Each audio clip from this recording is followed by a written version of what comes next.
Hi, everybody. Welcome to another wonderful opportunity for us to gather around the Word of God. And as always, it is a tremendous privilege to be able to share a couple of thoughts with you around a module that I'm very excited about. We're going to be spending 3 sessions looking at the kingdom of God. What is the kingdom of God and how does it relate to the church? So obviously the concept of the kingdom of God, it is a notoriously slippery one, right? It is quite difficult to nail down, to sort of put in a box. And it really is one of those topics that we want to approach with a lot of humility, and which we also from the word go want to say that we don't claim to have a complete and infallible understanding of what it means when we do talk about the kingdom of God. It's a broad concept, it's a big concept, and it has been used in many different ways within church history and even within contemporary history. If you were to go and have a look at some of the blogs out there, the books being written, the podcasts being made around the kingdom of God, you will probably come away with a sometimes possibly even a confusing grasp of what it means when we talk about the kingdom of God.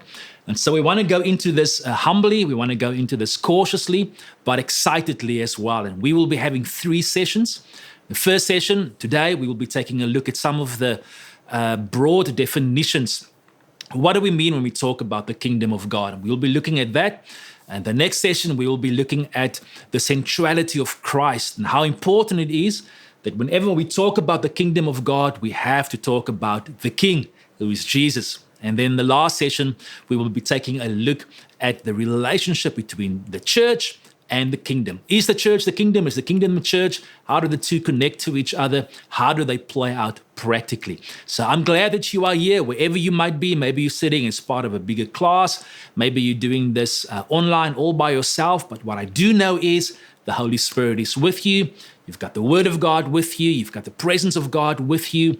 A mind that is seeking to be renewed and be transformed by His Word. So I'm excited about what God is going to reveal to you and to all of us as collectively we come to learn from God's Word. So let me pray for us.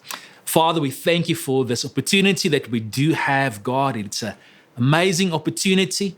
We never want to take any of this for granted, Lord, to be able to learn from you. Jesus, we welcome you through your Holy Spirit as the great teacher in our midst. And we thank you, Lord, that as we would read scripture, as we would be looking at some definitions, God, that something will just drop into our spirits of what it means to be part of God's kingdom and what it means to have God's kingdom advance through our lives. And we want to pray like Jesus taught us to pray, that even, Lord, within this session and the sessions to come, let your kingdom come. Let your will be done, Lord, today and every day of our lives. In Jesus' name, amen. Amen. All right, so in our first year Bible school, in most of our modules, what we tried to do was really to unpack a little bit around the key issues of identity and meaning, and really looking at this concept that from a biblical worldview and from the perspective of a traditional Christian biblical worldview, we know that God hasn't called us to live a purposeless life. We know that we find our purpose and we find our meaning primarily not in what we do, but in whose we are. In other words, we find our meaning within our identity. And out of that identity flows everything else. And in a lot of our first year modules, were focused on almost like an internal conversation, right? Who am I? Who do I belong to? Who are my brothers and my sisters? And we looked at this to lay the foundation for where we want to go in second year. And we said that the key to unlocking our purpose, the key to unlocking our destiny, to unlocking living a meaningful life is discipleship. Discipleship is right at the center of purpose and of destiny. You can't remove the two. We can't talk about destiny and purpose and not talk about discipleship either. And in our second year Bible school, we want to take this one notch up. We want to take this a little step further. And we want to say, all right, so if we have established our identity, and we've said that I find my meaning not so much in what I do, but in whose I am, how does this manifest to the outside? How does this impact my community, the world in which I live? And that brings us to the conversation around the kingdom of God. As I just prayed now, Jesus taught us to pray, Lord, let your kingdom come. And what does that mean on a practical level for us? And so this issue of the kingdom of God is crucial for us to come to terms with, because our understanding of God's kingdom, what is God's kingdom, how does God's kingdom come, where does God's kingdom come, this issue is crucial for us because it really shapes our perspective on the good works that God has called us to do. Where will we be doing these good works? How will we be doing these good works? And when will we be doing these good works? All of these things are shaped by our understanding of God's kingdom. Is God's kingdom simply social? Is it simply spiritual? Is it political? What is this kingdom of God, this thing which we call the kingdom of God? What is it?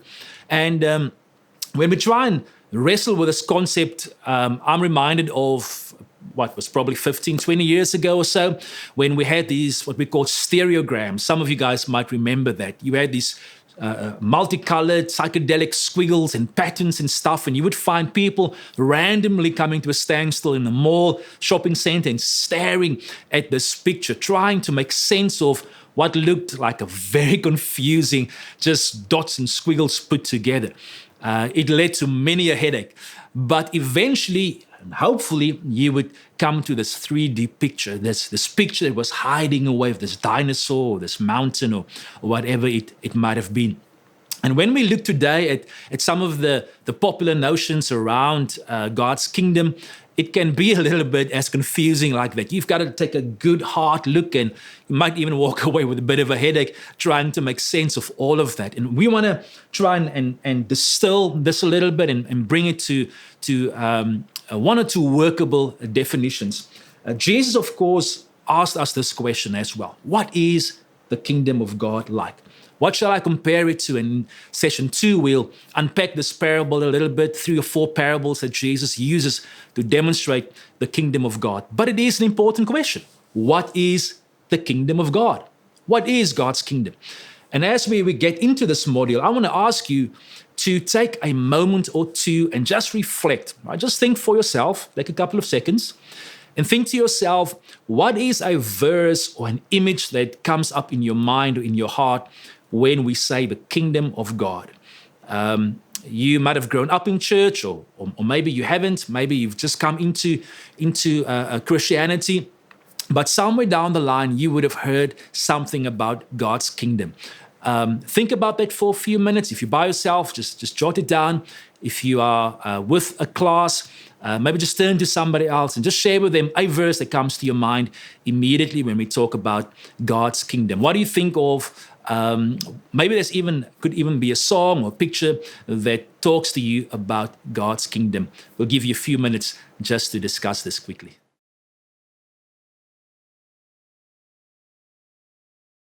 So, for me, I don't know how many of you guys can remember a guy called Ron Kenoly. Ron Kenoly, in the early parts of the 90s, he had the song Righteousness, Peace, and Joy in the Holy Ghost. Righteousness, peace, joy in the Holy Ghost. Something like that, all right? Righteousness, peace, and joy in the Holy Ghost.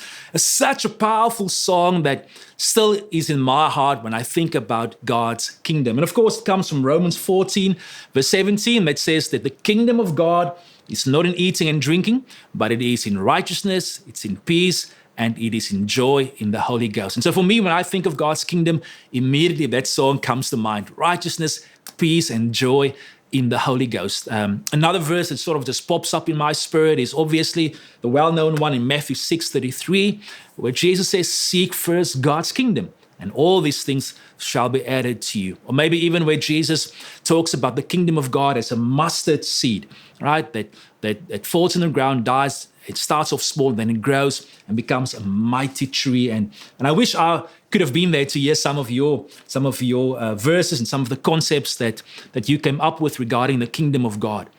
I wanted us to do that exercise because it is important for us to understand that when we talk about God's kingdom, immediately we already have a certain picture in our mind. Immediately we already have a certain experience in mind. and hopefully they're all good ones. But we have to be aware that we do have filters, okay, when we talk about God's kingdom. And for some of us, maybe God's kingdom could just be an amazing song or just an amazing verse. Or maybe it found expression in the way somebody mentored you or discipled you, or the way you experienced something at work, or how you were exposed to some material on the kingdom of God. Nowadays, unfortunately, very often when people talk about God's kingdom, we often are tempted to use the term kingdom as an adjective, right? So we would be saying that this is a kingdom project, or this is a kingdom ministry. And often you would find parachurch organizations, or you would find kingdom builders. You find kingdom construction workers, or kingdom chartered accountants, or kingdom pyramid schemes, or guys talking about the new kingdom economy. And it's sort of used to motivate people that this thing really is awesome because this is kingdom. I'm busy with the work of the kingdom. And so we sort of use it almost as a marketing tool.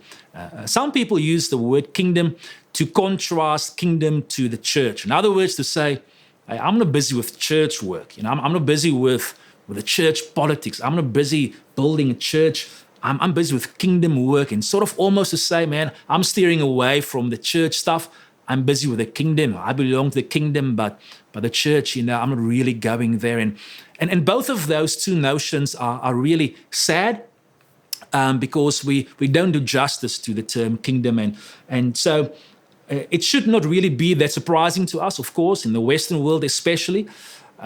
We've lost an intuitive cultural grasp on what it means when we talk about kingdom.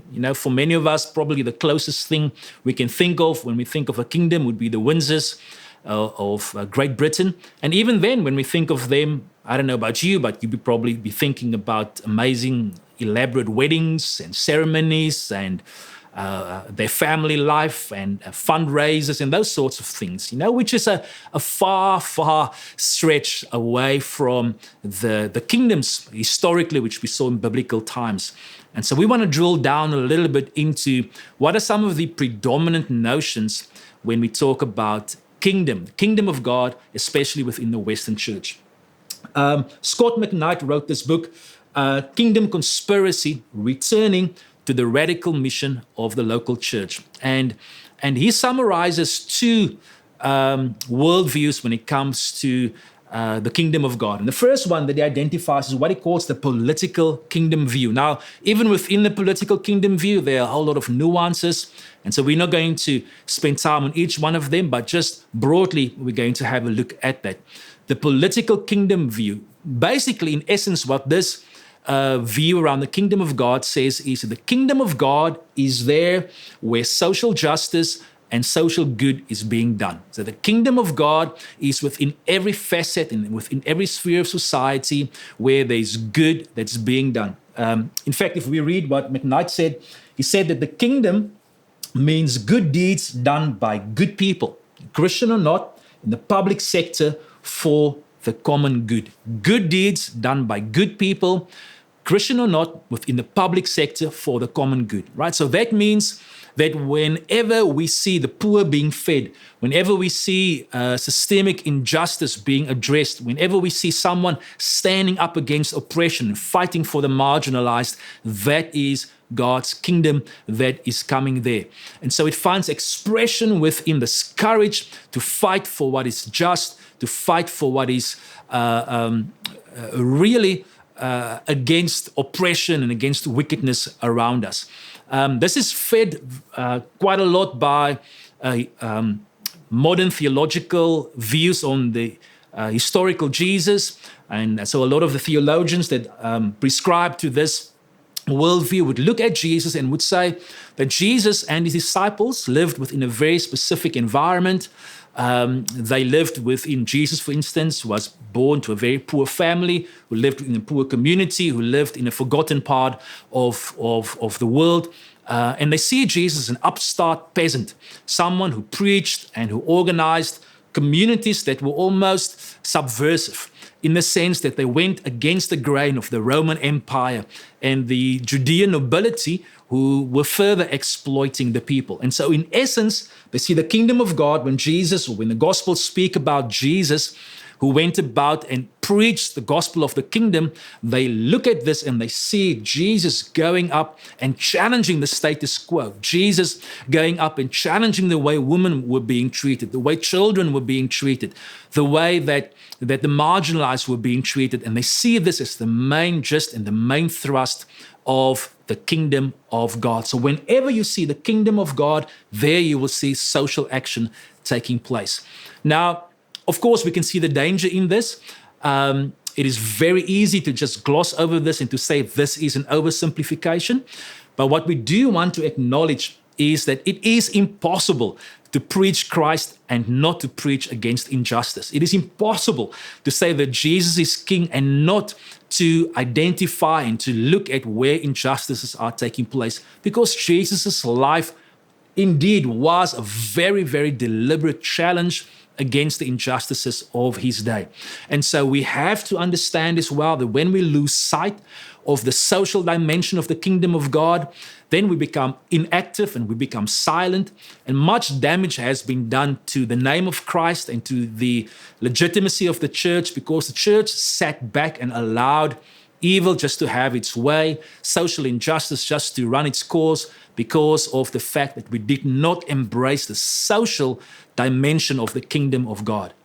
On the flip side, of course, is that this oversimplification can mean that the primary core doctrine of allegiance to Jesus Christ as the center of the kingdom can become secondary. In actual fact, in some cases, it can actually be left out completely. And so you will have situations where Christian organizations, Christian universities, Christian NGOs, who initially started out with a desire to do well in the name of Christ and to lead people to Christ, eventually just become good organizations filled with good people. But allegiance to Christ isn't part of the conversation anymore. And so then what happens? We understand that good people ultimately aren't really good in heart outside of Christ. And so everything filters away, everything waters down to just a social experiment without real life change taking place. The other view that McKnight identifies is what he calls the eschatological view. The eschatological view basically is more of an advanced theological view than the kingdom political view, and it focuses on the apocalyptic heritage of the Judean and the Christian believers of the first century.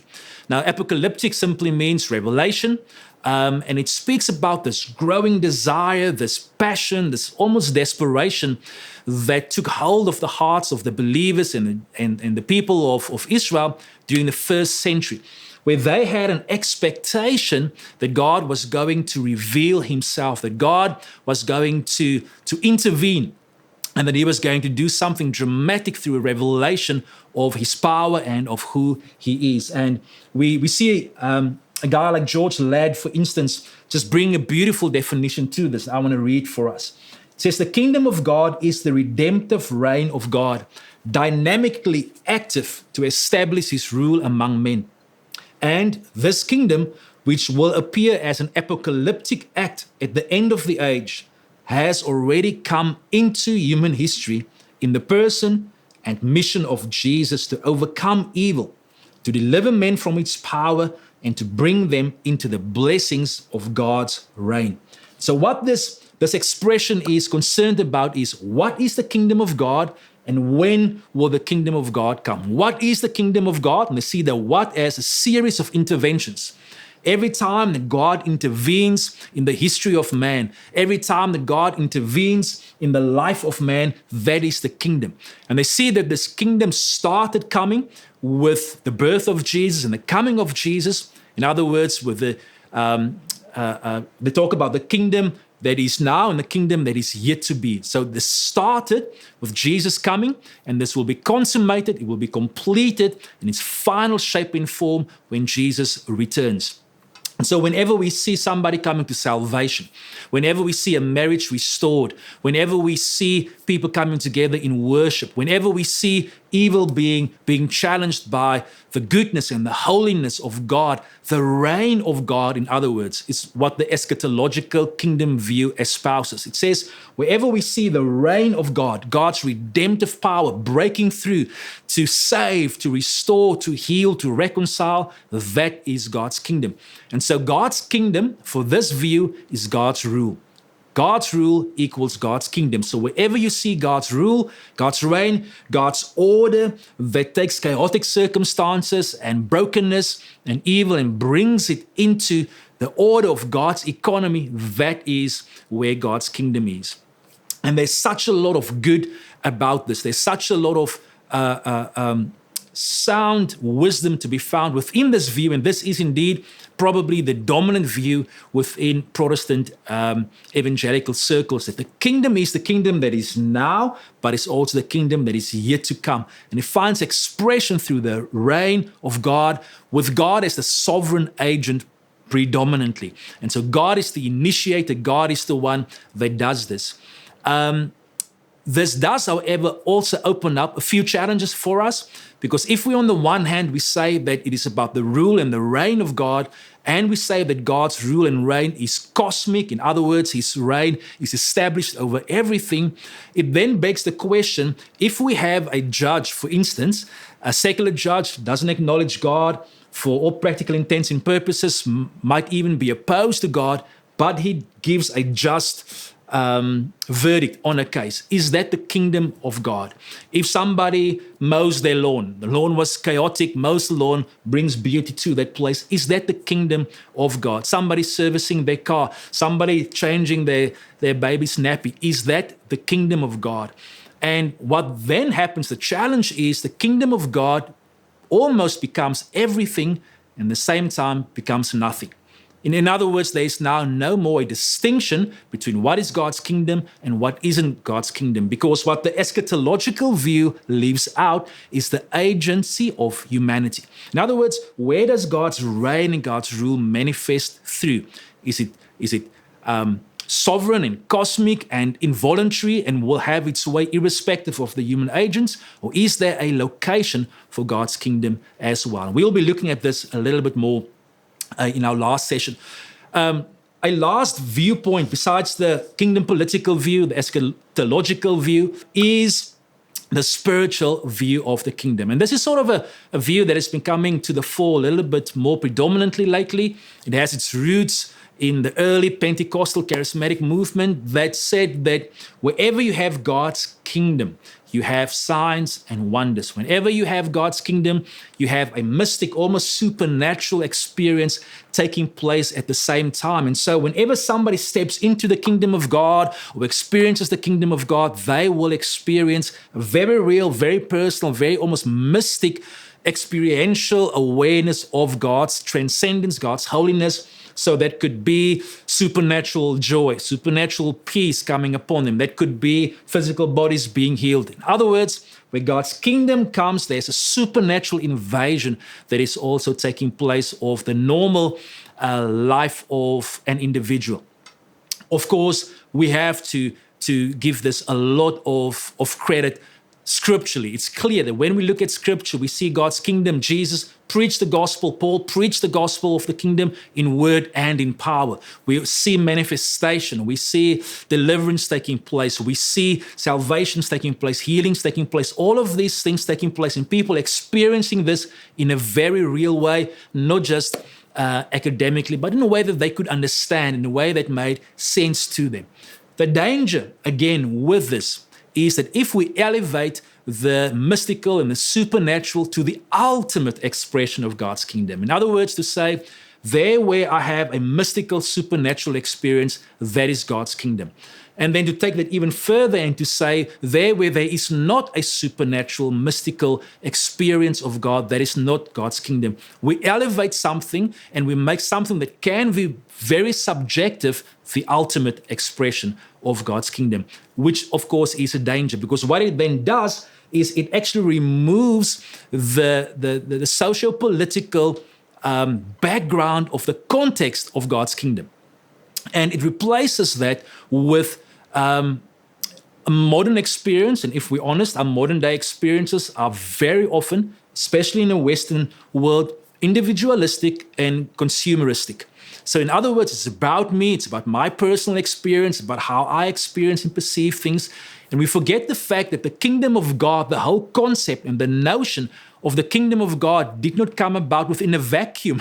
It's not a word or a phrase which we just plucked out of a diary or Googled it. Now we have this concept of the kingdom of God, which is something that impacts my life. The kingdom of God came about through a long tradition of the historical books within the Old Testament, all the way through into the New Testament writings, which meant that when the New Testament believers, when they read the Gospels and they heard Jesus preaching the kingdom of God, they had a very definite understanding of what that meant based upon God's redemptive work right throughout the Old Testament up and until that point. And if we simply reduce the kingdom of God to my own experience and we don't pay careful attention to the legacy and the history and the progression of God's kingdom, we lose sight of something which is very, very precious indeed. And in a nutshell, the eschatological, the kingdom political, and the spiritual viewpoint on the kingdom of God all have tremendous benefits, all have tremendous strengths. But if we take them in isolation, then each one of them falls short of the totality of what the kingdom of God really is.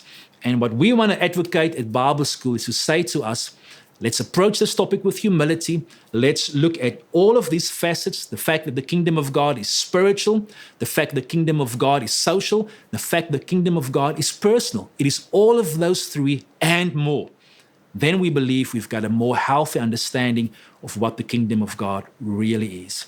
I want to encourage you to go and read the key Bible portion for today. It's a beautiful portion of scripture from the book of Daniel. And within Daniel's life, we see how all three of these worldviews, so to speak, can be identified. He's within Babylon. It's a secular kingdom. He is an ambassador and a representative of another kingdom. And it looks like his kingdom has been defeated by this political kingdom. But how does this play out? This one kingdom, the Babylonian kingdom, the kingdom of God, an ambassador of God who finds himself for 30 years chief of the magicians, one of the head magicians. In other words, he expressed his kingdom life in such a way that it still had relevance and still had respect amongst his very pagan peers. And that opened up the door for him to have input and to have influence in the life of a very pagan king. Go and have a look at that portion of scripture, go and read it and see if you can identify some of these characteristics and traits of all three of these different views around the kingdom which we just identified. Lord bless you. Have an amazing time just in your discussion as well. Want to encourage you to even go and pray about God as an ambassador of your kingdom. Show me right now where you have planted me. Is there an aspect of the social dimension or the aspect of my personal walk with you or an aspect of the spiritual expansiveness of your kingdom that I need to just invite into my life? And may your week be filled with an amazing presence of God, and enjoy the practical as well as to how to take this and really to bring it home. The Lord bless you. I see you in the next session. Blessings. Take 15 minutes to reflect on and discuss the following points together with others in the class. If you're watching on your own, take a few minutes to reflect on the discussion points by yourself. You can find these discussion points in your Bible School handbook. Look out for the Living the Word section in each session.